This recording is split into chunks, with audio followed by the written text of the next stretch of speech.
نحمده ونصلي ونسلم على رسوله الكريم اما بعد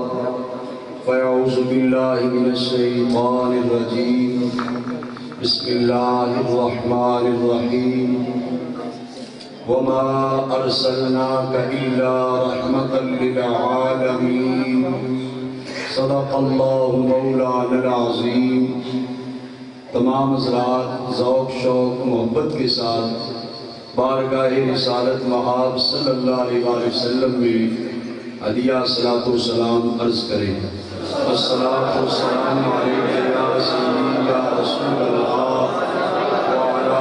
آلک واصحابک یا سیدی یا حبیب اللہ۔ الصلاۃ والسلام علیک یا سیدی یا شفیع المذنبین وعلی آلک واصحابک یا سیدی یا رحمۃ للعالمین۔ سنتے ہیں کہ محشر میں صرف ان کی رسائی ہے، سنتے ہیں کہ محشر میں صرف ان کی رسائی ہے، گر ان کی رسائی ہے لو جب تو بن آئی ہے۔ اعلیٰ حضرت عظیم البرکت مجدد دین و ملت حضرت امام شاہ احمد رضا خان محدث بریلوی رحمۃ اللہ تعالی علیہ نبی کریم صلی اللہ علیہ وآلہ وسلم کی عنایتوں آپ کی مہربانیوں کا تذکرہ کرتے ہوئے استغاثہ کی صورت میں بتاتے ہیں، سنتے ہیں کہ محشر میں صرف ان کی رسائی ہے، گر ان کی رسائی ہے لو جب تو بن آئی ہے۔ سب نے صفِ محشر میں للکار دیا ہم کو، اے بے کسوں کی آقا اب تیری دہائی ہے۔ اے بے کسوں کی آقا اب تیری دہائی ہے، بازار عمل میں تو سودا نہ بنا اپنا۔ کس قدر عاجزی کو بیان کر رہے ہیں، ہمیں بھی داد کی فکر دے رہے ہیں کہ اللہ کے پیارے حبیب علیہ السلام کی بارگاہ میں عاجزی کام آئے گی۔ بازار عمل میں تو سودا نہ بنا اپنا، سرکار کرم تجھ میں عیبی کی سمائی ہے۔ کہ عمل کے بازار میں تو ہماری بات نہیں بنے گی، لیکن آقا حضور آپ کا کرم ہو جائے گا تو پھر سب کچھ بن جائے گا۔ بازار عمل میں تو سودا نہ بنا اپنا، سرکار کرم تجھ میں عیبی کی سمائی ہے۔ مجرم کو نہ شرماؤ احباب کفن ڈھک دو، منہ دیکھ کے کیا ہوگا پردے میں بڑھائی ہے۔ اے عشق تیرے صدقے جلنے سے چھٹے سستے، اس کے رسول صلی اللہ علیہ وسلم کی عظمت بیان کر رہے ہیں اور اپنے آپ کو اس کے رسول صلی اللہ علیہ وسلم پہ قربان کر رہے ہیں۔ اے عشق تیرے صدقے جلنے سے چھٹے سستے، جو آگ بجھا دے گی وہ آگ لگائی ہے۔ جو قیامت کے دن جہنم کی آگ بجھا دے گی وہ اس کے رسول صلی اللہ علیہ وسلم کی آگ لگائی ہے۔ اے عشق تیرے صدقے جلنے سے چھٹے سستے، جو آگ بجھا دے گی وہ آگ لگائی ہے۔ طیبہ نہ صحیح افضل، مکہ ہی بڑا زاہد، بڑا مارکۃ الارا اختلافی مسئلہ اعلیٰ حضرت نے نظم کی صورت میں اس طرح حل کر دیا کہ بڑی بڑی باتیں سمیٹ کے رکھ دی ہیں۔ بڑا جھگڑا ہے اس بات پہ مکہ شریف افضل ہے یا مدینہ شریف افضل ہے۔ تو بحیثیت سرکار دو عالم صلی اللہ علیہ وسلم کی ذات گرامی جہاں پہ مدفون ہے، آپ تشریف فرما ہیں، اس جگہ کے بارے میں کوئی اختلاف نہیں ہے۔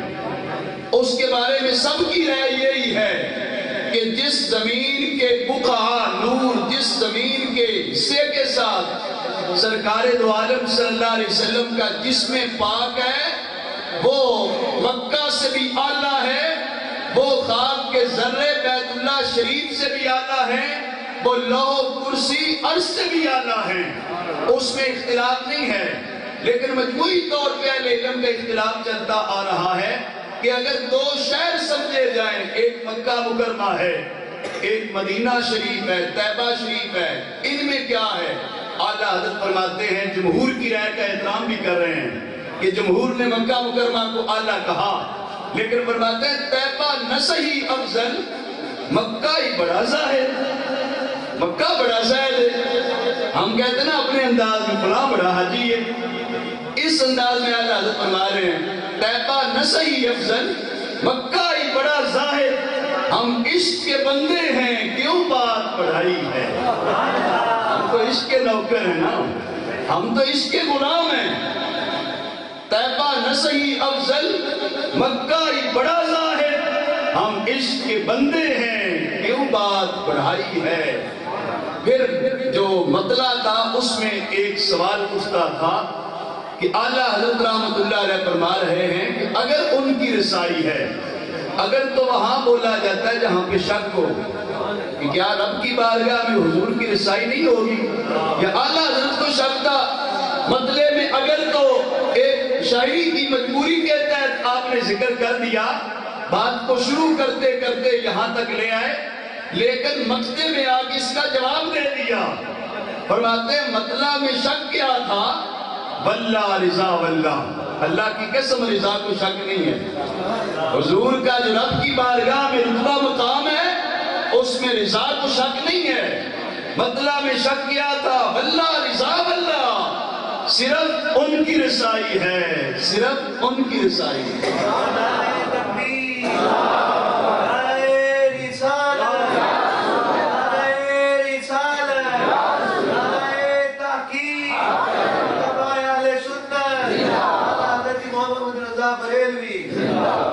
اللہ رب العزت جل جلالہ وعم نوالہ وعظم شانہ کی حمد و ثنا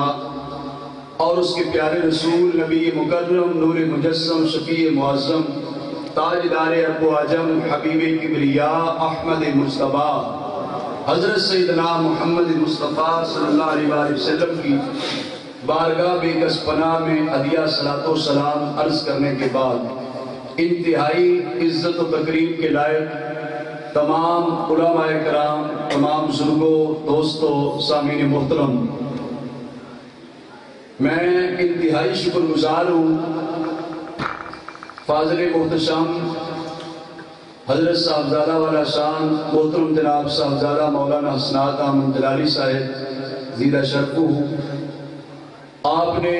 آج کی اس بابرکت باعظمت عظیم الشان محفل میلاد مصطفیٰ صلی اللہ علیہ وآلہ وسلم میں شرکت و حاضری کی دعوت دی۔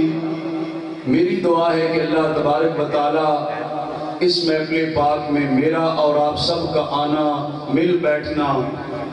اللہ تعالیٰ اور اس کے پیارے رسول صلی اللہ علیہ وسلم کا ذکر پاک سنانا اپنی بارگاہ میں قبول فرمائے۔ یہ کھجور والی مسجد وہ مسجد ہے جس کے تذکرے ہم زمانہ طالب علمی سے سنتے رہے۔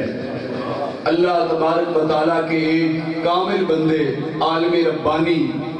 یادگار اسلاف، تلمیذ حضرت حافظ الحدیث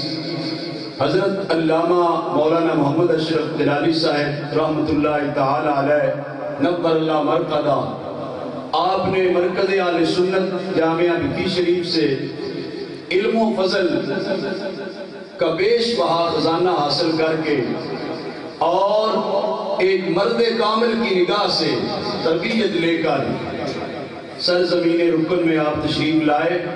اور اس مسجد میں آپ تا دم آخر خدمات سر انجام دیتے رہے۔ میں ان کی عظمت کو اسلامی عقیدت پیش کرتا ہوں۔ میری میں سمجھتا ہوں اخلاقی اور ایک روحانی نسبت کی بدولت میری ذمہ داری بھی تھی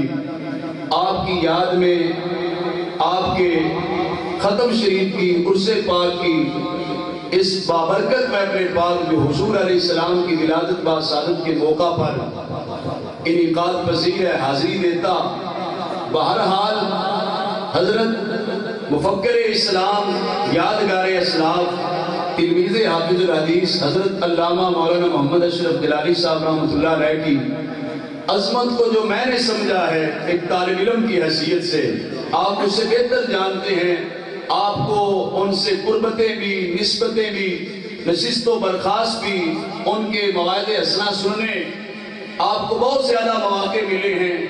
میں تو طالب علم تھا تو صرف ان کی زیارت کی حد تک ان سے تعلق، پھر مرکز اہل سنت میں ان کو جو قرب حاصل تھا اپنے شیخ کامل کی بارگاہ میں کہ کوئی بھی بڑا پروگرام ہوتا 10 محرم الحرام کا یا سالانہ جلسہ دستار فضیلت عرس مقدس کی تقریب، تو ہم حضرت علامہ مفکر اسلام صاحب رحمۃ اللہ علیہ کو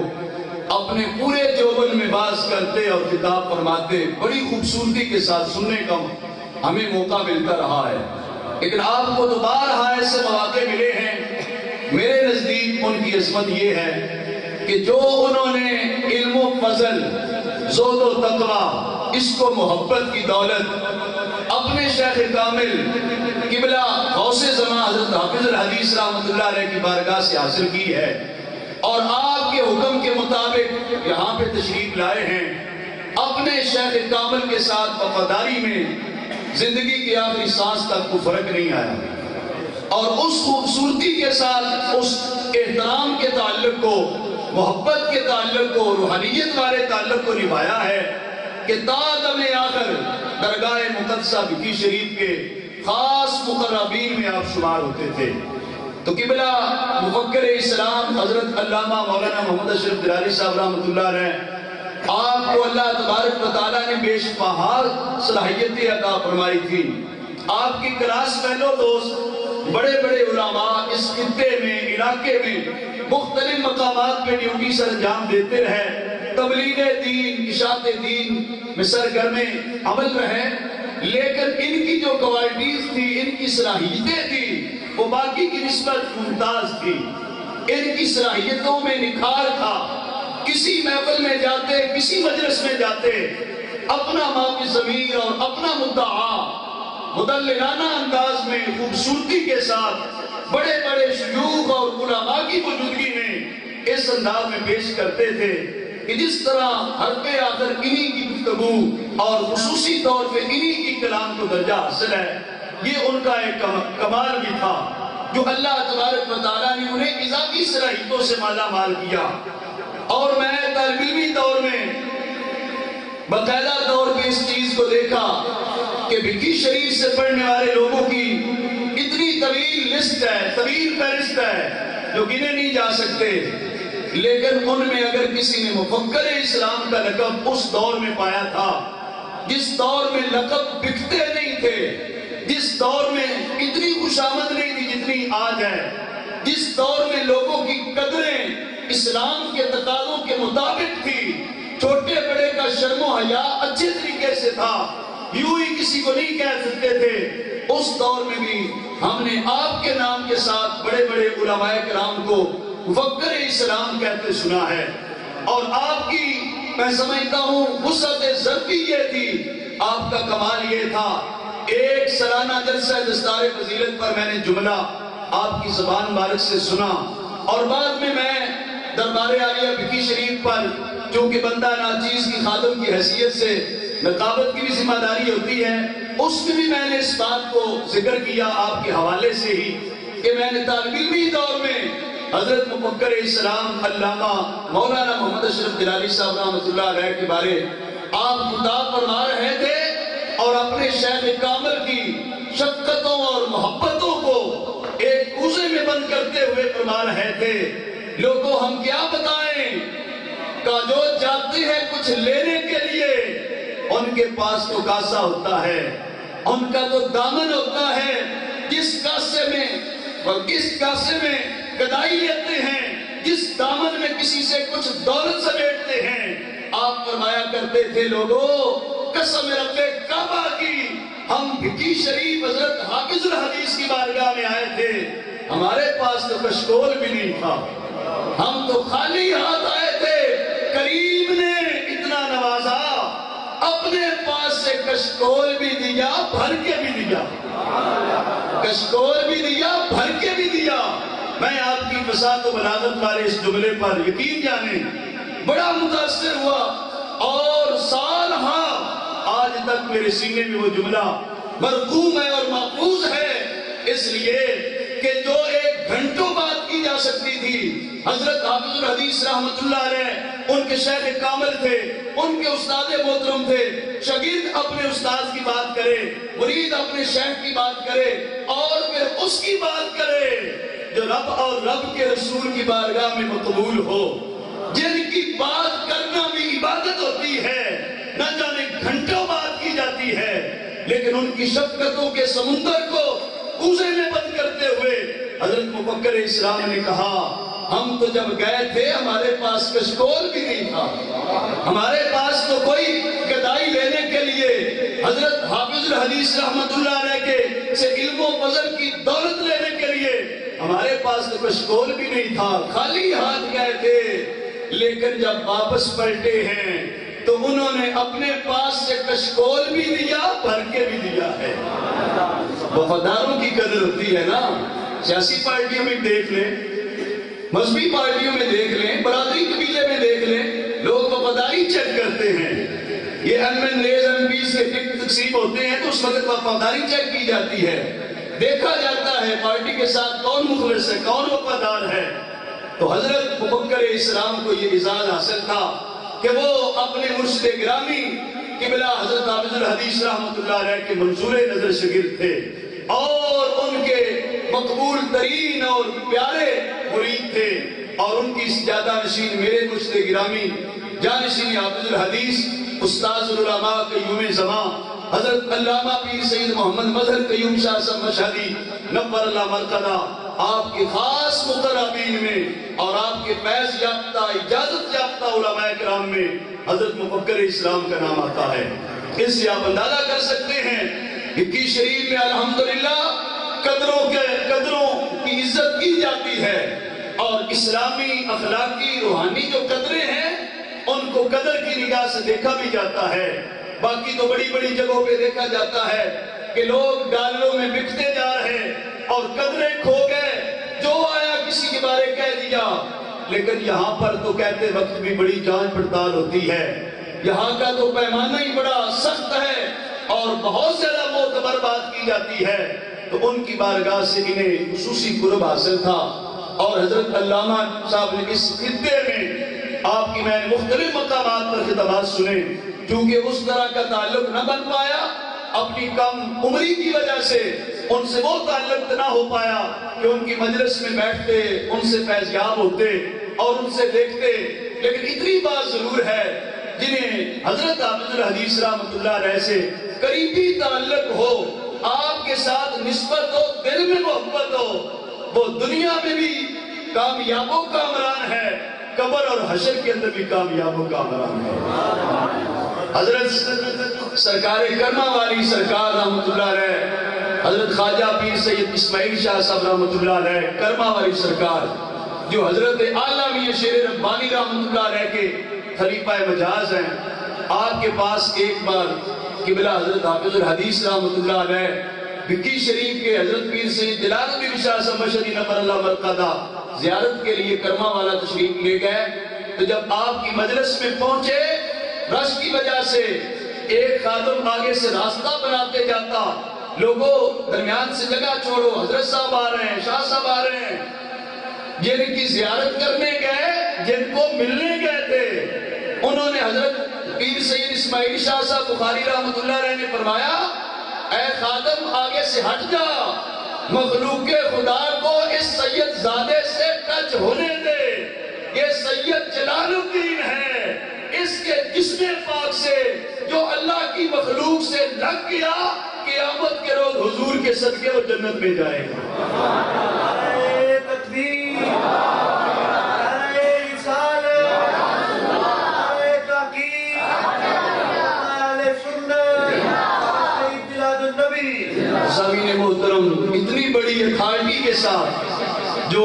گواہی ہے کرما والا سرکار سے، اتنی بڑی ہستی کہہ رہی ہے کہ جو ان کے جسم پاک سے لگ گیا وہ قیامت کے روز جہنم کی آگ میں نہیں جائے گا۔ حضرت مفکر اسلام نے تو ساری زندگی شاہ صاحب کے ساتھ گزاری، اور شاہ صاحب حضرت حافظ الحدیث رحمت اللہ علیہ کی صحبت میں، مجلس میں، خدمت میں، اور طالب علم جب علم پڑھتا ہے نا تو استاذ کی نگاہ میں مقبول ہو جاتا ہے، اسے قرب مل جاتا ہے۔ یہ عزیزہ مولانا محمد سرفراز صاحب بندہ ناچیز کے پاس اسلام آباد میں پڑھنے گئے، ان کے ساتھ ایک انس ہے، ایک پیار ہے، اس لیے کہ شاگرد استاد کا روحانی رشتہ ہوتا ہے، وہ کوئی دنیاوی رشتہ نہیں ہوتا، وہ دل کے اندر قدر ہوتی ہے، اس کی محبت ہوتی ہے۔ حضرت مبکر اسلام تو بڑے منظور نظر تھے، بڑے خاص شاگردوں میں شامل تھے، اور حضرت حافظ الحدیث رحمۃ اللہ علیہ نے پھر اپنے کرم کی بھی خاص توجہ ان پہ فرمائی ہوئی تھی۔ بہرحال ان کی جتنی باتیں کی جائے کم ہے، اتنی بات ضرور کروں گا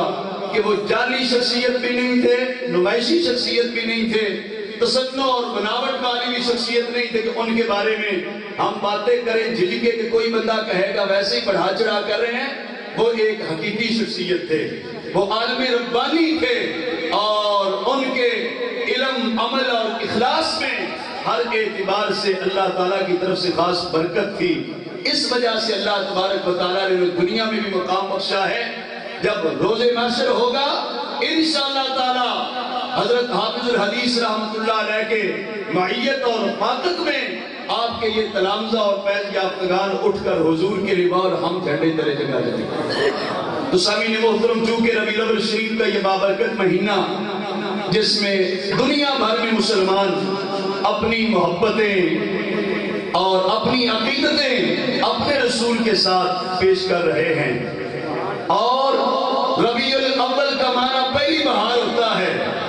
تو جب بہار آتی ہے تو پھر جنگل میں وہ درخت جن کے تنے خشک ہو چکے ہوتے ہیں، اگر اس درخت کا تعلق زمین کے ساتھ موجود ہو تو موسم بہار میں اس پر بھی ہریالی آ جاتی ہے۔ اہل سنت و جماعت کا تعلق رسول اللہ صلی اللہ علیہ وسلم جو اصل ایمان ہیں، جو مدار ایمان ہیں، جو مرکز ایمان ہیں، اس ذات کے ساتھ اہل سنت و جماعت کا تعلق موجود ہے۔ اس لیے جب وہ ایام آتے ہیں، ربیع الاول آتا ہے، پہلی بہار کے دن آتے ہیں، تو جو سنی مسلمان ہیں وہ اپنے نبی کے ساتھ محبت کا اظہار کرتے نظر آتے ہیں۔ تو یہ اہل سنت و جماعت کی حقانیت کی دلیل ہے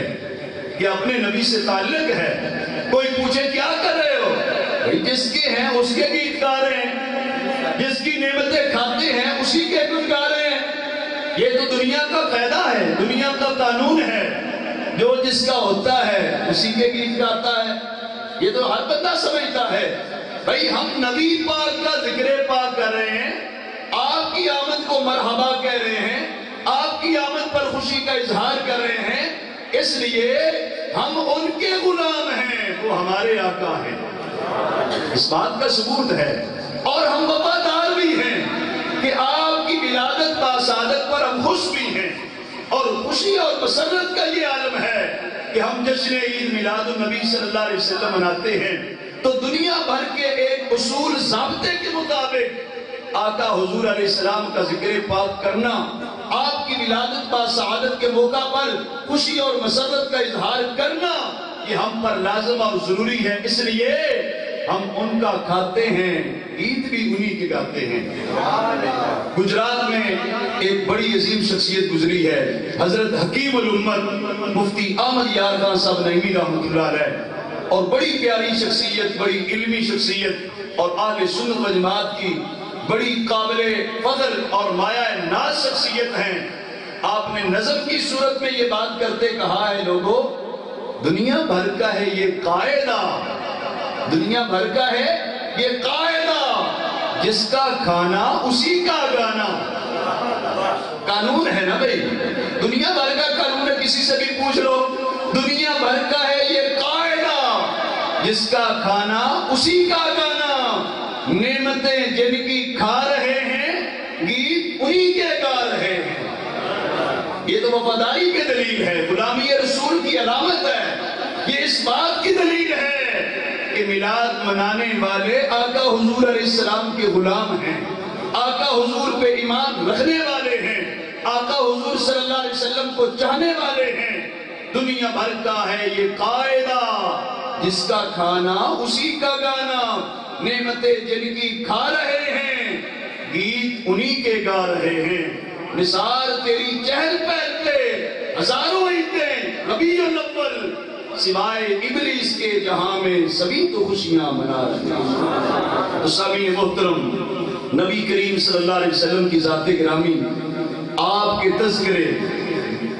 ہر دور میں، ہر زمانے میں رہے، عرش پر بھی رہے، فرش پر بھی، جنت میں بھی رہے، جنت سے باہر بھی، آسمانوں پر بھی رہے، ہر زمانے میں رہے۔ قرآن و سنت کی تشریحات اس بات پر باقاعدہ طور پہ موجود ہیں کہ اللہ کے نبیوں اور رسولوں نے بھی نبی کریم صلی اللہ علیہ وسلم کی آمد کے تذکرے کیے، نبی پاک صلی اللہ علیہ وسلم کی آمد کی بشارتیں دی، نبی پاک صلی اللہ علیہ وسلم کی امت میں آنے کی تمنائیں کی ہیں۔ اس سے پھر ہمیں سمجھ لینا چاہیے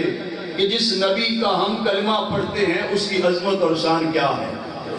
اس کا رتبہ اور مقام کیا ہے، اس کا منصب رفیع کیا ہے کہ نبی رسول اس کے امتی بننے کے لیے تمنائیں کر رہے ہیں۔ حضرت عیسیٰ علیہ السلام تو باقاعدہ طور پہ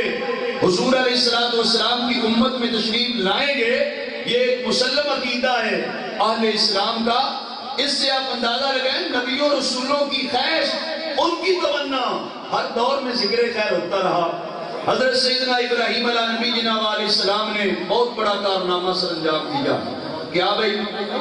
دنیا میں سب سے بڑا پلیٹ فارم اللہ تعالیٰ کا گھر بیت اللہ شریف تعمیر کیا،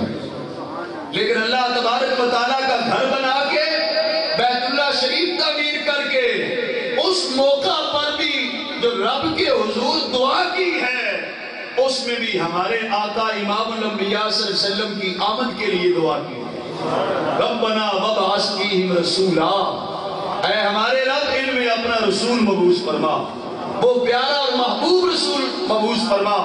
بہرحال ہر دور میں قرآن مجید اس بات پہ گواہ ہے، ہر دور میں حضور کا ذکر خیر ہوتا رہا۔ قرآن مجید میں یہ بھی ملتا ہے وَكَانُوا مِن قَبْلُ يَسْتَفْتِحُونَ عَلَى الَّذِينَ كَفَرُوا، کہ یہود لوگ جن کے پاس تورات تھی وہ باقاعدہ طور پہ جب میدان جنگ میں جاتے رب کے حضور دعا کیا کرتے تھے، یا اللہ جس نبی آخر الزمان کی نعتیں اور تریفیں ہم تورات میں پڑھتے ہیں اس پیارے نبی کے صدقے ہمیں نصرت و فتح عطا فرما۔ اس آیت کے تحت امام بزاوی رحمۃ اللہ علیہ نے لکھا ہے کہ اللہم انصرنا بالنبی المنعوت بالتورات، اے اللہ اس نبی کے صدقے میں نصرت و فتح عطا کر جس کی نعتیں ہم تورات شریف میں پڑھتے ہیں۔ سرکار دو عالم صلی اللہ علیہ وسلم کی یہ عظمت اور شان ہے، ہر دور میں ہر زمانے میں ذکر پاک ہوتا رہا۔ آج ہماری سعادت مندی ہے، خوشبختی ہے کہ ہم اپنے نبی کا ذکر خیر کرتے ہیں۔ میں نے تو بخاری شریف پڑھاتے وقت ایک حدیث کے تحت عمدۃ القاری شرح صحیح بخاری میں یہ واقعہ باقاعدہ طور پہ پڑھا بھی اور دورہ حدیث شریف کے طلبہ کو پڑھایا بھی ہے۔ حضرت امام بدر الدین عینی رحمۃ اللہ علیہ نے یہ واقعہ لکھا اور بڑے غور سے آپ اس واقعہ کو سماعت کریں اور اپنے آقا امام الانبیاء صلی اللہ علیہ وسلم کی عظمت اور شان دیکھیں۔ حضرت امام بدر الدین عینی رحمۃ اللہ علیہ نے اپنی کتاب عمدۃ القاری شرح صحیح بخاری شریف کی شروحات میں سب سے مستند اور معتبر شرح ہے۔ بندہ ناچیز مسجد نبوی میں حاضر ہوا تو مسجد نبوی کی لائبریری میں بھی یہ موجود تھی۔